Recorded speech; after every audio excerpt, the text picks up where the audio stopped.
नुपुर शर्मा जो बीजेपी की spoke person है, जो इतने जिम्मेदारी के पद पर बैठी हुई है, वो हमारे आका, हमारे नबी खातमुन नबीयीन मोहम्मद रसूलुल्लाह सल्लल्लाहु अलैहि वसल्लम की शान में गुस्ताखी करती है। वो नुपुर शर्मा जो हमारी माँ सैयदा आयशा सिद्दीक़ा कायनात सैयदा आयशा रज़ियल्लाहु अन्हा की शान में की नस्ल तलाश करो। हो सकता है ये किसी गिरास नस्ल की हरामजादी हो जिसने हमारे आका के शान में गुस्ताखी की। मुसलमान हर चीज बर्दाश्त कर सकता है, मुसलमान अपनी जान दे सकता है, मुसलमान अपने टुकड़े करा सकता है, मुसलमान सूली पे लटक सकता है, मुसलमान हमारे माँ बाप को शहीद करा सकता है, हम मुसलमान बीवी बच्चों को कटा सकता है, लेकिन मुसलमान नबी, उनकी औलाद, उनकी आल पर हरगिज ज़बान दराजी को बर्दाश्त नहीं कर सकते। नबी मुकद्दस है हमारी जान, हमारी जान अजीज है नबी। अगर नबी पर आँच आए तो क्या तुम घर में बैठोगे, रास्तों पर निकलोगे? सुन लियो, ये हमारे नौजवानों का जज्बा है। अगर तुमने हमारे नबी के खिलाफ शान में गुस्ताखियाँ की तो हम बिल्कुल बर्दाश्त नहीं करेंगे। अस्सलाम वालेकुम, मैं सफदर फैसल तौसल न्यूज़ से आप तमाम जानते हैं कल राकेश टिकैत जो किसानों की हिमायत में कई सालों से अपनी आवाज़ बुलंद कर रहे हैं, उन पर काली ईंट छिड़की गई। उन पर जैसे ही काली ईंट छिड़की गई तमाम रियासत में एक मौजूद बहस बन चुका है। आज एसडीपी की जानिब से इनकी हिमायत में एक पुरजोर एहतजाज है जिसका नज़ारा देख रहे हैं आप। चलिए उनसे ही बात करके राकेश टिकैत की हिमायत में क्या जुलूस होने वाला है आपके रूबरू पेश किया जाएगा। सोशल न्यूज़ की सब्सक्राइब करें और शेयर करना भूलें।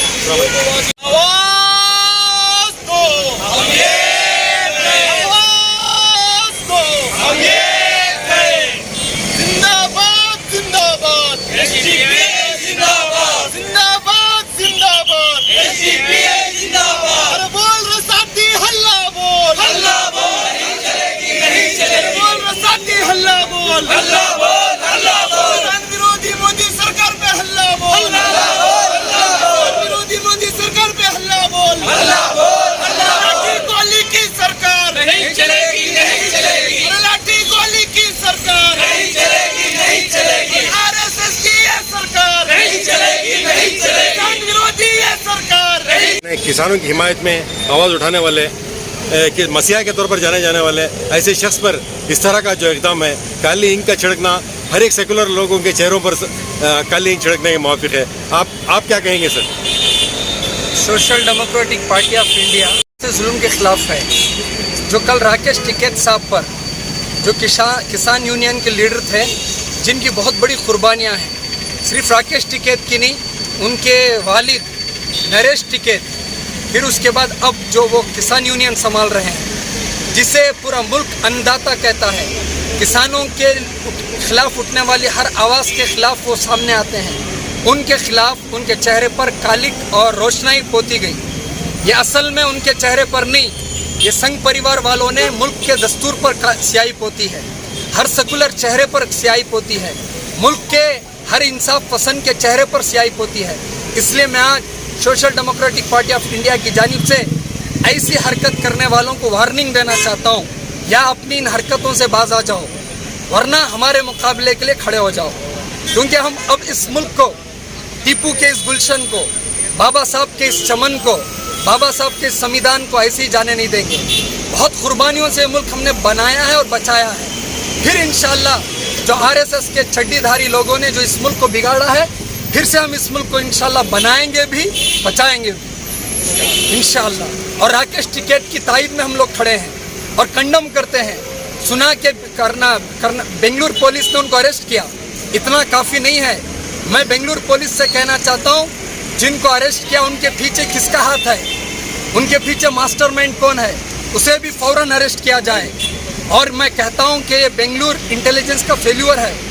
इतना बड़ा नेता जब दिल्ली से आके प्रेस कॉन्फ्रेंस कर रहा है, क्या तुम्हें मालूम नहीं था कि सिक्योरिटी को बढ़ाना है? मामूली एक नाचने वाली आती है तो तुम जेड सिक्योरिटी देते हो। एक किसानों का नेता जो अमन के लिए, इंसाफ के लिए खड़ा है, उसके लिए कोई सिक्योरिटी का बंदोबस्त नहीं। ये कर्नाटका पुलिस की फेल्यूर है। इसलिए मैं कहना चाहता हूँ फौरन से पहले मास्टरमाइंडों को गिरफ्तार किया जाए और इन मुजरिमों को सख्त से सख्त सजा दी जाए। लोगों ने ये भी देखा उनके चेहरे पर इंक पड़ने के बावजूद उन्होंने अमन बरकरार रखने की अपील की। इससे पता चलता है कि उनके अंदर इंसानियत कितनी बाकी है। हाँ, वो शाखा में नहीं बैठे हैं, वो मुल्क के संविधान को जानते हैं, मुल्क के संविधान को पढ़े हुए हैं, इसलिए उनके अंदर अमन और अमान है।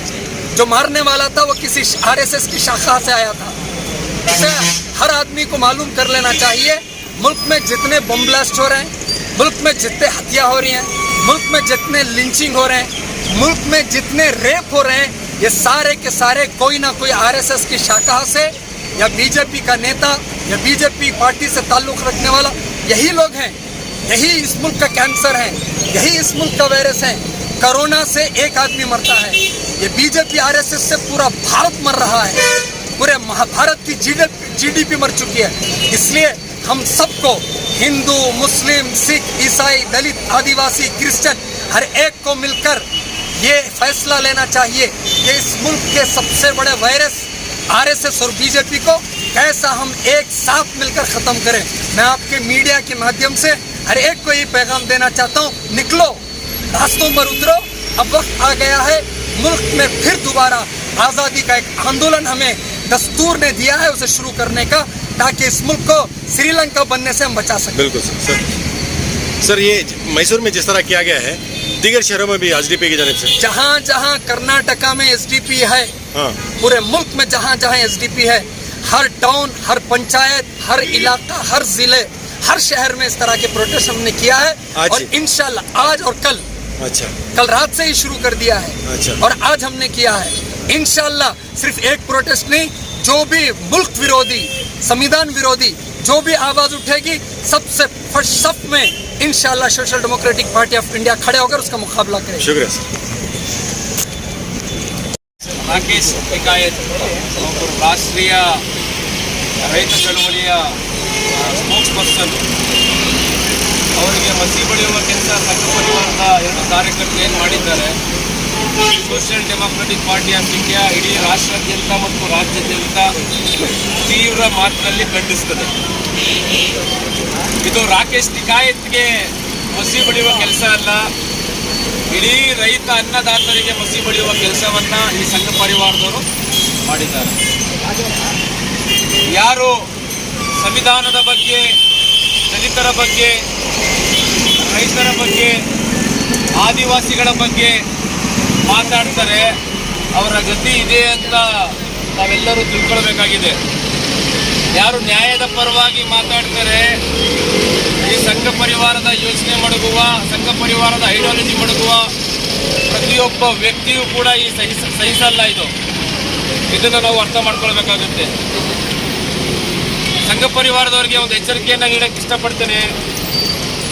ನೀವು ಮಸಿಯಾದರೂ ಬೆಳೀಲಿ, ನಮಗೆ ನೇಣ ಕೂಡ ಏನಾದರೂ ಹಾಕಿ, ನೀವು ಏನೇ ಬೇಕಾದರೂ ಮಾತಾಡಿ, ನಾವು ಸಂವಿಧಾನ ವಿರೋಧಿ ಮಾಡುವಂಥ ಪ್ರತಿಯೊಂದು ಕೆಲಸಕ್ಕೆ ನಿಮ್ಮ ವಿರುದ್ಧ ನಾವು ಎದ್ದಿಟ್ಕೊಳ್ತೀವಿ ಅಂತ social democratic party of India ತೀವ್ರ ಈ ಮಾತಿನಲ್ಲಿ ನಾವು ಹೇಳಕ್ಕೆ ಇಷ್ಟಪಡ್ತೇನೆ.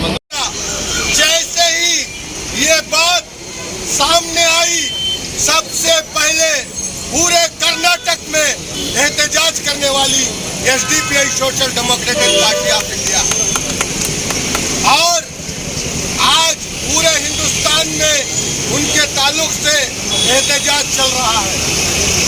आज वही एक एहतजाज यहाँ पर मुनक्कद किया गया है। मैं तमाम तफसीलात बात करने के लिए और आपके सामने उनकी खूबियाँ बताने के लिए और हमारे मुल्क के दस्तूर की हिफाजत करने के लिए मैं मौलाना नूरुद्दीन साहब SWC मेंबर उनको दावत देता हूँ कि वह आए, अपने तासुरात पेश करें। किसान यूनियन के नेता राकेश टिकैत, जिन्होंने दिल्ली बॉर्डर पर 1 साल तक किसान विरोधी कानून जो बीजेपी सरकार ने बनाए थे, और बीजेपी सरकार ने काले कानून किसानों के खिलाफ जो निकाले थे, उस बिल और उस कानून के खिलाफ जो लड़ रहा था, जिसने दिल्ली के बॉर्डर पर उस वक्त तक धरना दिया कानून मोदी गवर्नमेंट वापस न ले उस वक्त तक वो शख्स धरना दिया। फिर उसके साथ साथ उसके साथियों ने तकरीबन 700 किसान वहां पर शहीद हुए। इन तमाम किसानों के साथ बीजेपी सरकार ने जुल्म किया है। फिर यूपी के होम मिनिस्टर का बेटा किसानों के ऊपर जीप चलाकर किसानों को कुचल देता है और किसानों को मार देता है। ये इस भारत में जबकि हमें नाज था, हम लोग कहते थे कि जय जवान जय किसान भारत का एक ऐसा पाकीज़ा नारा है। अगर इस मुल्क का जवान बॉर्डरों पर महफूज रहेगा, मुल्क हिफाजत में रहेगा। इस मुल्क का किसान अगर महफूज रहे तो आप कहते हैं कि मुल्क का अन्नदाता किसान है। अगर तुमने बीजेपी सरकार के आरएसएस के गुंडों ने इस तरह किसानों के साथ जो जुल्म व ज़्यादती की है, अगर ऐसी ज़्यादती चलती रही तो मैं कहना चाहता हूं मोदी सरकार से, जो नागपुर के इशारों से चलना चाहती है, एक दिन आएगा ये किसान तुम्हें गली कोचों से निकालकर, करिए देहातों से निकालकर जूतों से मारेंगे और तुम्हारी दिल्ली की सीट को छीनकर तुम्हें किसी जगह का नहीं छोड़ेंगे जहां से तुम्हारे बाप दादा आरएसएस के लोग आए थे, वहां तुम्हें पहुंचा के रख देंगे। तुमने किसानों के साथ ज़्यादती की है, तुमने किसानों के साथ नाइंसाफी की है। तुमने बस तुम्हारे दो दोस्तों को, अंबानी अदानी को खुश करने के लिए तुमने काले कानून लाए थे। राकेश टिकैत का किसानों का क्या कसूर है? वो तो अपना हक मांगने के लिए दिल्ली के बॉर्डरों पर न वहां की सर्दी देखी, न वहां की गर्मी देखी, न वहां के मौसम के ऊंच और नीच को देखा। वो अपने हक के लिए लड़ते रहे और भारत के तमाम मजलूमों को बता दिया, इस तरह हम इस्तेकामत से बैठकर अपने हक की आवाज उठाते रहेंगे तो इंशाअल्लाह चाहे हुकूमत मोदी की हो, योगी की हो, अमित शाह की हो, चाहे नागपुर में बैठे हुए जोकर मोहन भागवत की क्यों ना हो, एक दिन ये फिस्तायत झुक कर रहेगी। अब उन्होंने मजबूती के साथ अपनी आवाज को उठाई। बीजेपी सरकार को घुटने टेकने पड़े। घुटने टेकने के बाद ये बीजेपी सरकार परेशान हो गई। बदला लेने के लिए उन्होंने कल राकेश टिकैत जो बेंगलोर में प्रेस कॉन्फ्रेंस कर रहे थे, वहां पर बैठकर अमन अमान की बात कर रहे थे, तो कोई बीजेपी का दलाल खड़े होकर उनके चेहरे पर स्याही को पोतता है और माइक में उनके चेहरे पर हमला करता है। मैं इस हमले को कंडम करना चाहता हूं अपनी social democratic party of India की जानिब से। राकेश टिकैत जिंदाबाद, राकेश टिकैत जिंदाबाद, राकेश टिकैत जिंदाबाद, जिंदाबाद। ये SDPI social democratic party of India हर मजलूम के लिए बनाई गई है, हर कौम के लिए बनाई गई है। हमने राकेश टिकैत की साथ नहीं देखी, हालांकि राकेश टिकैत चौधरी जाट बिरादरी से ताल्लुक रखने वाले हैं। भारत का कोई भी मजलूम हो, किसी के साथ जुल्म ज़्यादती हो, फिर भी हम उसके लिए आवाज उठाएंगे। हमारी लड़ाई, हम हुकूमत से कहना चाहते हैं, हमारी लड़ाई कोई हिंदू विरोधी लड़ाई नहीं है, हमारी लड़ाई क्रिश्चियन विरोधी नहीं है, हमारी लड़ाई इस मुल्क के संविधान के खिलाफ नहीं है। कान खोल के सुन लो और आरएसएस के मनुवादियों, आरएसएस के टेररिस्टों, बजरंग दल के गुंडों, राम सेना के दहशतगर्दों, कान खोल के सुन लो, हमारी लड़ाई तुम्हारे खिलाफ है, इसलिए कि तुम मुल्क विरोधी हो, संविधान विरोधी हो, किसान विरोधी हो, तुम इस मुल्क के दस्तूर के खिलाफ हो, इसलिए तुम्हारी लड़ाई है। अब इस आवाज को बुलंद करने के लिए पूरे मुल्क में social democratic party of India सबसे सामने पहली सब में खड़ी है और बता देना चाहती है, अगर तुम नागपुर का संविधान मनुस्मृति को लागू करोगे और बाबा साहब भीमराव अंबेडकर के संविधान को निकालोगे याद रखना इतना आसान नहीं है। अब social democratic party of India के जियाले शेर मैदानों में उतर चुके हैं। इंशाअल्लाह तुम्हारा जवाब हम हर रास्ते में देना इंशाअल्लाह हम जानते हैं। तुम्हारे से लड़ेंगे। दस्तूर ने हमें हक दिया है। अगर तुम हमारे मुल्क के किसानों के साथ छेड़खानी करोगे, हमारे मुल्क की मुस्लिम बच्चियों के साथ छेड़खानी करोगे, हमारे मुल्क के फौजियों के साथ छेड़खानी करोगे, या इसके साथ साथ हमारे मुल्क के दस्तूर के साथ छेड़खानी करोगे, तो हम खामोश बैठने वाले नहीं हैं। यह तुम्हें भूल है। तुमने सोच रखा है कि इस तरह ढीली ढाली अपोजिशन जो इस मुल्क में है उसी तरह ही social democratic party of India होगी। हरगिज ऐसा नहीं है। कांग्रेस की तरह चाय के कप पे चर्चा करने वाले हम नहीं हैं। दूसरी अपोजिशन पार्टी वालों की तरह स्टेटमेंट देने वाली पार्टी हम नहीं है। ये पार्टी हर हाल में जालिम को रोकना जानती है, हर हाल में जालिम को लगाम देना जानती है। इसीलिए आज के प्रोटेस्ट से हम पैगाम देना चाहते हैं। सुना कि जिसने राकेश टिकैत पर सीआई को पोता है, कर्नाटका पुलिस को सैल्यूट हो। कर्नाटका पुलिस ने उसे अरेस्ट कर लिया है, लेकिन कर्नाटका पुलिस से मैं पूछना चाहता हूं, इसका मास्टरमाइंड कहां है? इसका मास्टरमाइंड कहां है? किसने राकेश टिकैत पर हमला करने के लिए किस शाखा में चड्डी पहनकर वो गुंडा छुपा हुआ था? किस शाखा से निकलकर वो आया था? किस बीजेपी लीडर ने उसे पैसे देके भेजे थे? इन सब मुजरिमों को पकड़ना चाहिए।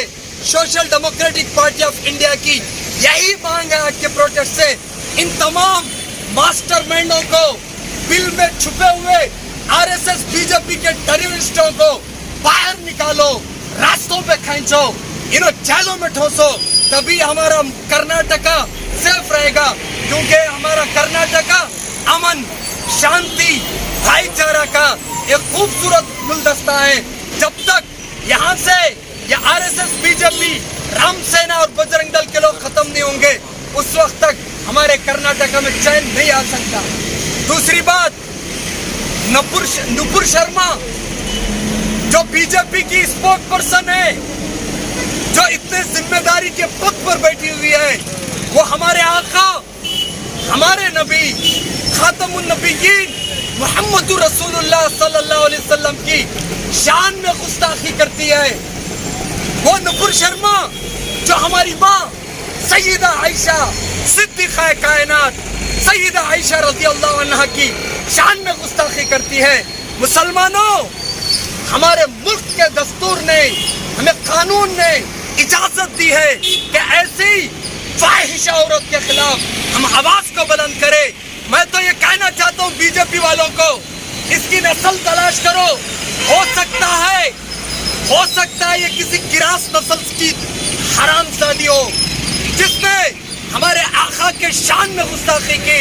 मुसलमान हर चीज बर्दाश्त कर सकता है, मुसलमान अपनी जान दे सकता है, मुसलमान अपने टुकड़े करा सकता है, मुसलमान सूली पे लटक सकता है, मुसलमान हमारे माँ बाप को शहीद करा सकता है, हम मुसलमान बीवी बच्चों को कटा सकता है, लेकिन मुसलमान नबी, उनकी औलाद, उनकी आल पर हरगिज ज़बान दराजी को बर्दाश्त नहीं कर सकता।